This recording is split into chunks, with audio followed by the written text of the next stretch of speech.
Hello everyone, आज हम बात करने वाले हैं करंट अफेयर्स की, जो कि मार्च से अप्रैल के मंथ के बीच के हैं। ये करंट अफेयर जो हैं वो काफ़ी इंपॉर्टेंट है आने वाले एग्जाम्स के लिए, और यूजुअली जो मार्च से अप्रैल के बीच में इंपॉर्टेंट करंट अफेयर्स हैं उन्हें मैं आपके लिए लेके आया हूँ। ये सभी एग्जाम्स के लिए इंपॉर्टेंट है, जैसे कि एसएससी सीएचएसएल का एग्ज़ाम आपको पता है कि चल रहा है, तो उसमें भी ये काफ़ी इंपॉर्टेंट है, तो इसलिए आप इस वीडियो को मिस ना करें। और भी एग्जाम जैसे UPSC, SSC, CDS, CGL, CHSL, AFCAT सबके लिए इंपॉर्टेंट करंट अफेयर है, क्योंकि करंट अफेयर सबके लिए सेम ही होते हैं। तो बिना किसी देरी के शुरू करते हैं कि रिसेंटली जो हुआ था मार्च में ही, रिसेंटली तो नहीं कहूँगा, तो इंडिया और नेदरलैंड्स के 75 ईयर्स ऑफ डिप्लोमेटिक रिलेशंस पूरे हुए थे, तो उस पर उन्होंने ये लोगो अनवील किया था। अनवील का मतलब है अनकवर करना या ओवर्ट करना। अब ये ओवर्ट वर्ड है, इसका अपोजिट होता है ये ओपन करना है, इसका कवर करना है कोवर्ट। ठीक है, कोवर्ट मतलब है क्या, कवर करना। ये एंटोनिम सिनोनिम में आप लिख लीजिए, इंपॉर्टेंट रहेंगे। ऐसे ही मैं बीच बीच में बताता रहूँगा, तो उससे आपको अलग से याद करने की ज़रूरत नहीं पड़ेगी। ठीक है, ये क्या है, रुद्रम मिसाइल। ये है आपकी रुद्र मिसाइल। ये इंडिया ने डेवलप किया है, किसने, डीआरडीओ में। इसकी स्पीड क्या है, 2.8 मैक, और रेंज 290 किलोमीटर। जो सीडीएस और एफकेट के एग्ज़ाम होते हैं, इसमें रेंज और स्पीड पूछ लेता है, इसलिए मैं आपको बता रहा हूँ। ठीक है, मिसाइल की। और ये इंडिया की फर्स्ट एंटी रेडिएशन मिसाइल है। एसएससी जैसे एग्जाम में अगर आएगा क्वेश्चन, तो आएगा India's first anti radiation missile कौन सी है, तो ऑप्शन में होगा रुद्रम मिसाइल। ठीक है, ये आपको समझ में आ गया। ये आप नोट्स बनाते चलिए और फिर बाद में उनको रिवाइज करते रहिएगा। अब सागर परिक्रमा इनिशिएटिव, ये union ministry of fisheries animal husbandry, Purushottam Rupala, जो यूनियन मिनिस्टर हैं फिशरीज और एनिमल हस्बेंड्री के, पुरुषोत्तम रूपाला, उन्होंने इनिशिएट किया है। गुजरात में इनिशिएट हुआ है, और ये इसका काम क्या है, सी फूड को एक्सपोर्ट करना पूरे कोस्ट लाइन ऑफ इंडिया। जैसे इंडिया की ये कोस्ट लाइन है, यहाँ से ऐसे चल के गुजरात से होते हुए इधर वेस्ट बंगाल तक। ठीक है, तो ये सागर परिक्रमा इनिशिएटिव है, ये पुरुषोत्तम रूपाला है।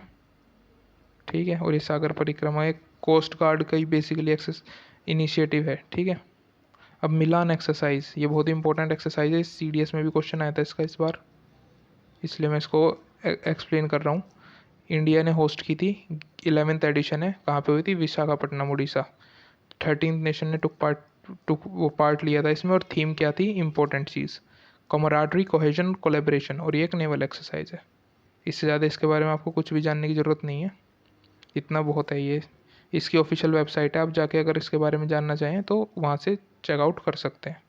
ठीक है, स्लिनेक्स एक्सरसाइज इसका 9th एडिशन था, और ये भी विशाखापट्टनम में हुई है। ये ये यहाँ पे श्रीलंकन आना था, आप इसे लिख लीजिए, श्रीलंकन और इंडियन नेवी के बीच में। श्रीलंका के आपको पता है इस टाइम बैंकरप्ट हो चुका है। बैंकरप्ट मतलब, ये भी एक वर्ड है और काफ़ी एग्जाम्स में आया हुआ है।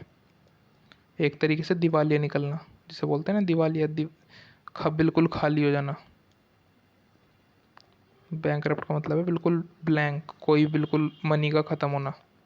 ठीक है, ये बैंकरप्ट होता है। और ये भी सागर स्कीम के अंडर शुरू हुई है। सागर स्कीम की फुल फॉर्म आ सकती है security and growth for all in region. ये कहाँ पे चल रही है, इंडियन ओशियन रीजन में, इंडियन ओशियन रीजन। ठीक है, आईएनएस किर्च और आईएनएस ज्योति ने पार्ट लिया था, क्योंकि कभी सीडीएस और एफकेट जैसे एग्जाम, जो डिफेंस एग्जाम है, उनमें पूछ लेता है कौन से शिप्स थे जिन्होंने पार्ट किया था। और एक मिलिट्री एक्सरसाइज भी होती है इंडिया और श्रीलंका के बीच में, जिसका नाम है मित्र शक्ति। ठीक है, तो ये आपको समझ में आ गया होगा, आई होप।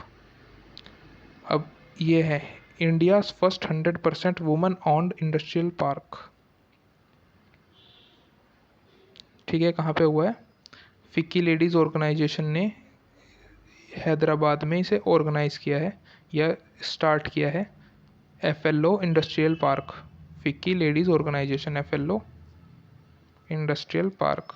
एफएलओ की full form FICCI ladies organisation. ये 100% वुमेन ओन्ड इंडस्ट्रियल पार्क है। ठीक है, अभी मिराई क्या है, क्वेश्चन ऐसे आते हैं आपके, जैसे आपसे पूछ लेगा सलीनस एक्सरसाइज किस किस के बीच में हुई है, सागर परिक्रमा इनिशिएटिव कहाँ पे है, या फिर Mirai which is in news recently is a hydrogen powered fuel electric car introduce की गई है टोयोटा और किसके अलाइंस के साथ, जापान के अलाइंस के साथ। ठीक है, ये मिराई है। तो आप देख सकते हैं काफ़ी शानदार कार है और हाइड्रोजन पावर्ड फ्यूल की इलेक्ट्रिक कार है, पहली इलेक्ट्रिक कार है ऐसी इंडिया में जो हाइड्रोजन पावर से चलेगी। ठीक है, तो इसका नाम क्या है, मिराई। तो तारलोंग कम्युनिटी जो कि एसटी लिस्ट ऑफ त्रिपुरा में इंक्लूड हुई है, ये अभी भी कौन सी, ये पूछ लेगा। इसके लिए क्वेश्चन ऐसे नहीं आएगा, इसके लिए क्वेश्चन आएगा कि दार्लोंग कम्युनिटी कौन से स्टेट से बिलोंग करती है, तो ये करती है त्रिपुरा से। ऐसे क्वेश्चन आते हैं और फिर आप कंफ्यूज होते हो कि क्वेश्चन उठा के उसने तो बिल्कुल स्टैटिक पूछ लिया, अब कहाँ तक से हम ऐसे कम्युनिटी रटेंगे या ट्राइब रटेंगे। ठीक है, ये दार्लोंग कम्युनिटी है त्रिपुरा की। ये किसके द्वारा किया गया, tribal affair minister Arjun Munda, ये बिरसा मुंडा के रिलेटिव हैं। ठीक है, ग्रेट ग्रैंडसन। अब क्या पाकिस्तान जो है जैसे कि हमेशा से रहता ही आया है, कोई नई बात नहीं है, वो इस बार भी FATF की ग्रे लिस्ट में है। और मैं कोई शौक नहीं हो जाऊंगा अगर वो ब्लैक लिस्ट में भी चला गया आने वाले कुछ सालों में। पर जो चीज़ है, UAE ऑल्सो एडेड हो गया इसमें। UAE पिछली बार क्या तरक्की हुआ था, इस बार UAE भी हो गया। ठीक है, अब FATF के बारे में ये बात कर लेते हैं। ये है फाइनेंशियल एक्शन टास्क फोर्स। ठीक है, ये कहाँ पे है, पेरिस में इसका हेडक्वार्टर है। हेडक्वार्टर वाले क्वेश्चन आते हैं, आपको पता है, पेरिस में है, फ्रांस। ठीक है, 39 नेशन इसके पार्ट हैं और इसका प्रेसिडेंट कौन है, डॉक्टर मार्कस प्लेयर। कहाँ से हैं, जर्मनी से। इम्पोर्टेंट बात ये थी, ये आप ही लिख सकते हैं, याद कर सकते हैं।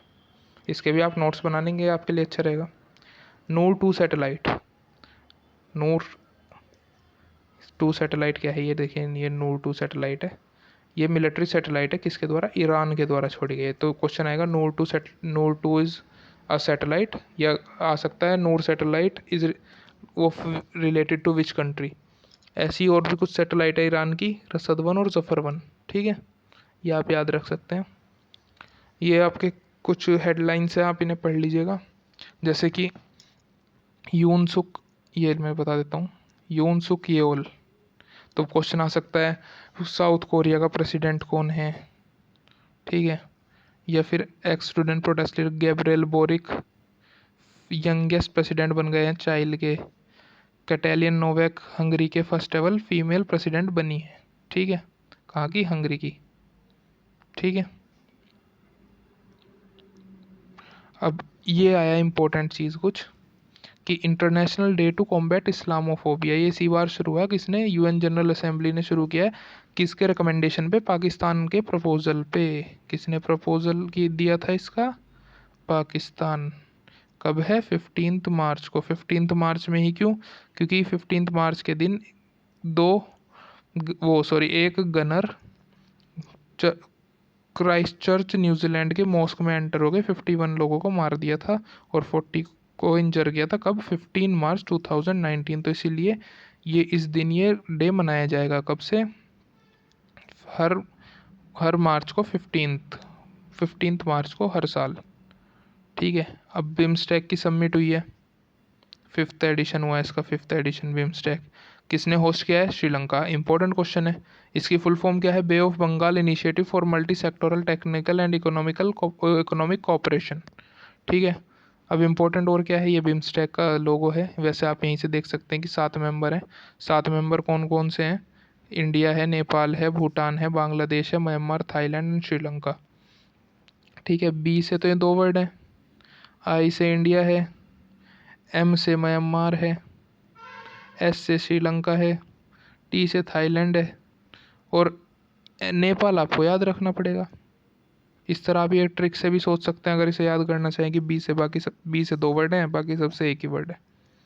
ठीक है, तो ये कब बना था, 1997 में बना था और लास्ट सबमिट हुई थी इसकी काठमांडू में 2018 में। ठीक है, श्रीलंका करंट चेयरपर्सन है क्योंकि वो श्रीलंका में ही हो रही है। ठीक है, ये ग्रुप कब से वो हुआ, फेमस हुआ तब। ये ग्रुप बढ़ने लगा कब से, जब पाकिस्तान हो गया सार्क में एंटर। तो इंडिया ने फोकस करना शुरू कर दिया किस पे, बिम्स्टेक पे। तो इंडिया ने क्या करा, सभी बिम्स्टेक के हेड को बुलाया, गवर्नमेंट को, सभी हेड ऑफ गवर्नमेंट को, जब पीएम मोदी ने सेकंड टर्म की ओथ सेरेमनी ली थी। तो इसमें क्या बताया गया है, एक तो बिम्स्टेक के बारे में आपको पता चली गया, और क्या बताया गया कि इंडिया ने फोकस करना शुरू कर दिया बिम्स्टेक पे जब सार्क में पाकिस्तान ऐड हो गया। ठीक है, तो ये आज के लिए इतना ही था शायद। बिल्कुल, आज के लिए इतना ही। अगर आपको ये वीडियो पसंद आई हो तो आप हमारे चैनल को लाइक और सब्सक्राइब करें, और नई नई वीडियोस के लिए हमारे चैनल पे बने रहें। आपको इसी का सेकंड पार्ट भी जल्दी ही देखने को मिलेगा। तब तक के लिए अपनी पढ़ाई पे ध्यान दें, पढ़ाई करते रहें। Thank you very much, bye.